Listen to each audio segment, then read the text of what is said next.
We continue with our Guardian spring training coverage here on News Talk 1480 WHBC on the Kenny and JT show. Happy to have with us Guardians outfielder Nolan Jones. JT, this is your guy, man. I love it, man. I was the happiest person ever when we got you back from Colorado, and I didn't like that out there. But man, happy to have you back. Congratulations! Just recently got married. Happy to have you in the fold, Nolan Jones. How's everything going so far? Yeah, thank you guys for having me. It's been great. Getting back to it, back in the swing of things, and had a good off season, like you said. Got married, and big things happened in my life. So I'm excited to be back in Cleveland, somewhere that feels like home to me, where I'm comfortable, and get this thing going again. Let's go back to last year. I've got the numbers up on the screen. The average not where you want them, but you obviously have power, and you're a capable big hitter for this organization. What did you learn from last year, Nolan, that you tried to work on in the offseason to make you better and maybe an everyday player this year for the Guards? Yeah, so much. I mean, I think that I had a really good 2023 over with the Rockies, and 2024 struggled a lot with injuries, and planned on really bouncing back and being who I know I'm capable of being in 2025, and it wasn't the case. I pressed a lot.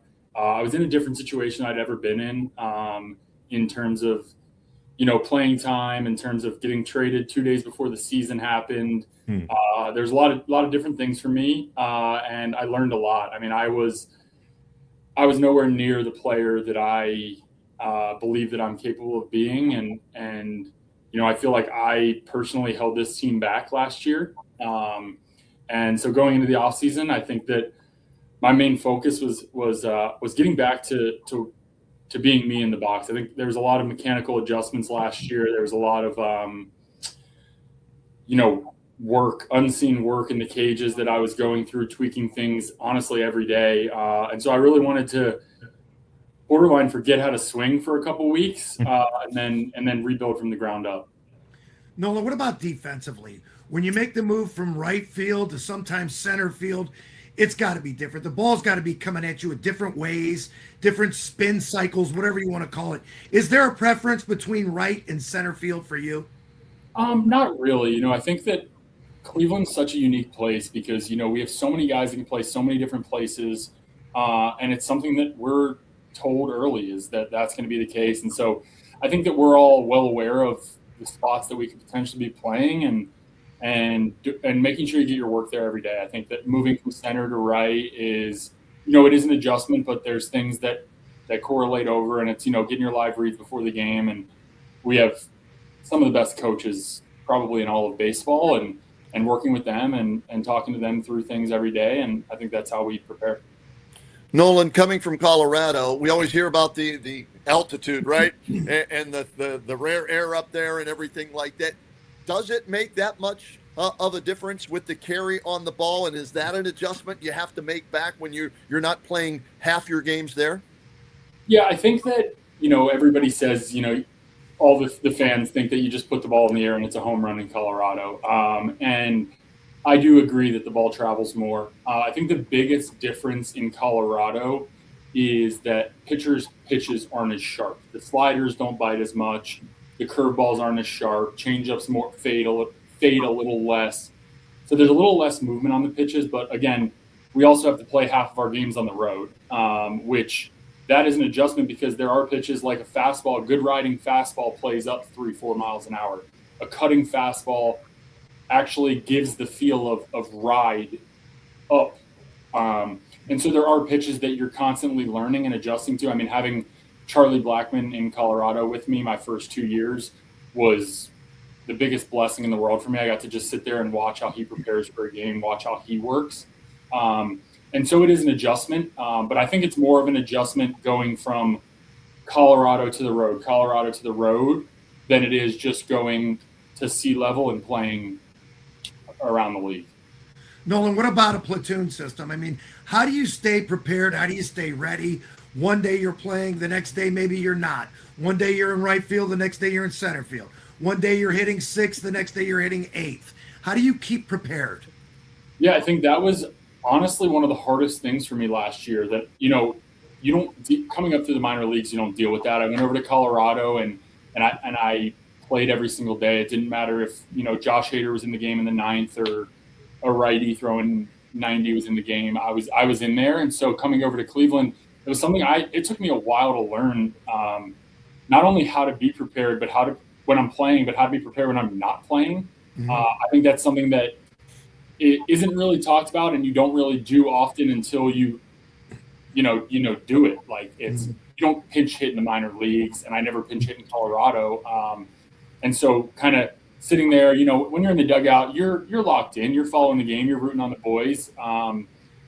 But to also have to be prepared to, in the eighth inning, step in and face a guy throwing 100 miles an hour was something that I had to really learn how to do, because my first couple of times doing it, I looked up at the scoreboard and I was 0-2, and it was like, oh, here we go. And so I think it's definitely something you learn how to do, and something that you kind of have to get used to, and you have to do it to get used to it. So what's it mean to you and maybe some of the other guys on the roster that this offseason, other than just picking up Rhys Hoskins within the last 24 to 48 hours, the team didn't do much adding anybody offensively, even though you guys struggled to score runs last year? So to me, that message is we believe in the guys that we have. So how do you view that, as a vote of confidence, or, man, I wish they would have added somebody? Yeah, I mean, definitely, for my personal position, I didn't think I was coming back to Cleveland. I didn't play nearly up to what I'm capable of last year. And so I didn't think I was coming back to Cleveland at all, but I was ecstatic when I got the call that I was coming back. I think the thing that's so special about Cleveland is this group of guys we have in the clubhouse.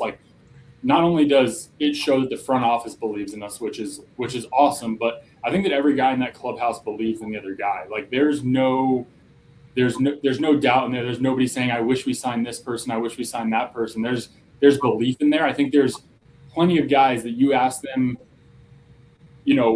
were you satisfied with last year? I think most of the guys in that clubhouse are going to say no. And so I think that, the determination, the hard work going into the off season of, I want to be what I know I'm capable of being. I think we're excited that, what was in the room last year is, I mean, you saw what happened at the end of the year. You never know. We could have the worst offense for a month. We could have the best offense for a month. It's going to bounce around. Baseball's a funny game. It's not easy, but I think the belief is there in the room. And I think that's something that's extremely important and extremely special to be around. What was voters' message to you guys when you all came back?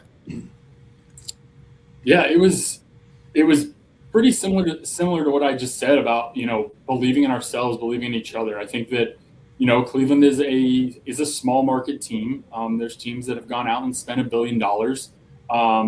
But, we were a game away from going to play the Mariners last year. And when you get in a series, a 4, 5, 7 game series, with a team, you never know what can happen. Bats get hot. We got the arms to beat anybody. And so I think it was, our goal is to win the World Series. That is 100% every person in that room's goal. And I think that's a special environment to be around when you got a group of guys. It might not be the Shohei Ohtanis and a $1 billion team, but we got a group of guys that are excited to be out there, are excited to be together, love spending time together, and I think that's special. All right, JT, you got anything else as the president of the Nolan Jones fan club? Just congratulations. I don't want to be that guy that says, how's married life? I mean, just congratulations, man. Stay healthy and have a great season, brother. We're so happy for you. Thank you so much. I really appreciate you guys. Thank you for having me. There he is, Nolan Jones, back with the Guardians again, hoping to have a big year and lift that offense as they chase their third straight AL Central Division championship. We'll get a break in right now, come back with more of the Kenny and JT show.